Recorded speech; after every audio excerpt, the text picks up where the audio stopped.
Maybe because they had some inkling that the F-22 airplane wasn't going to be monopolizing that nickname anymore. That's because the F-22 Raptor is now dead. There are still F-22s in America's armamentarium, but we are not building any more of them than were already in the works. That was announced today by the president, after months of foreshadowing by the Pentagon and the president himself. The reason this plane is such a great case study in how our country works or doesn't work is because of the way it was built. The F-22 was designed in the 1980s to fight mid-air dogfights, plane-to-plane fighter jet aerial combat with pilots from the Soviet Union.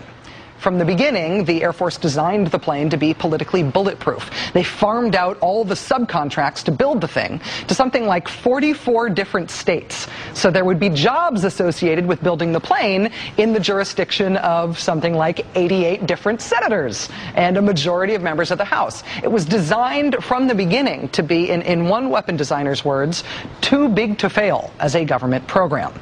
And the Pentagon comptroller from the mid-1990s admitted to Congress this year that the Pentagon also knowingly lied about the expected cost of the F-22 from the very beginning. They told Congress it would cost much less than they knew it actually would.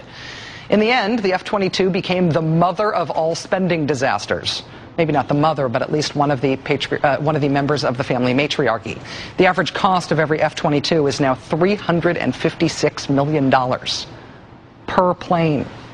$356 million per plane. And these planes are kind of a disaster. According to Pentagon test results leaked to the Washington Post this year, for every hour that an F-22 is in flight, it requires more than 30 hours of maintenance. On average, the plane reportedly suffers a critical failure after every 1.7 hours in the air.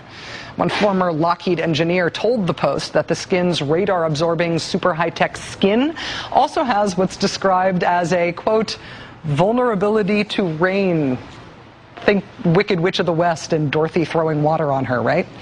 The F-22 also has the handy feature of being technologically incapable of communicating with any other warplanes. So the pilots of an F-22 are completely isolated from any other U.S. aircraft in the skies. They can't hear them or talk to them.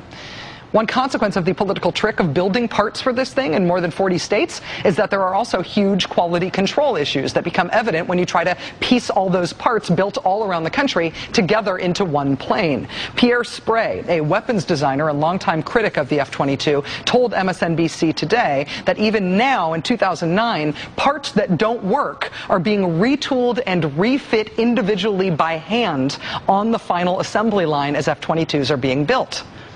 How efficient.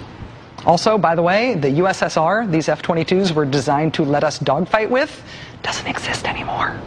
No F-22 has ever flown a mission in Iraq or in Afghanistan. Its armor is so light it can't withstand even small arms fire, so it can't fly anywhere where it has to fly low. And did I mention they cost $356 million each? Despite everything wrong with the F-22, despite the untold billions we didn't spend, even within the military, even within the Air Force, on stuff we might have actually used someday, instead of these Soviet fightin' Top Gun movie souvenir paperweights that melt in the rain, the fact that they were built all over the country and that we had dumped so many billions of dollars into them already made these planes a case study for how the country could end up spending billions upon billions of dollars for something everybody knew we didn't need. The F-22 showed how you could design a system so that every decision maker had a great locally driven reason to do something that was bad for the country. And then something totally unexpected broke out. Political leadership. In the 2008 election, both major party candidates had the guts to defy those parochial interests and to be willing to say no to a fighter jet of all things. And they had the guts to say enough is enough to this zombie spending suck. And today, it finally died.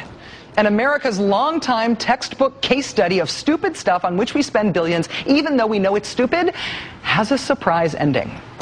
There are still going to be 187 of these bad boys in America's fleet, and who knows, maybe the USSR will rise from the dead and give us a use for them someday. But until that day comes, the only conceivable way we would ever have to or want to use one of these planes is if we were stupid enough to sell them to other countries who might want to use them against us someday. Did I mention that members of Congress are urging that we keep building this thing to sell it to other countries? Are you kidding me?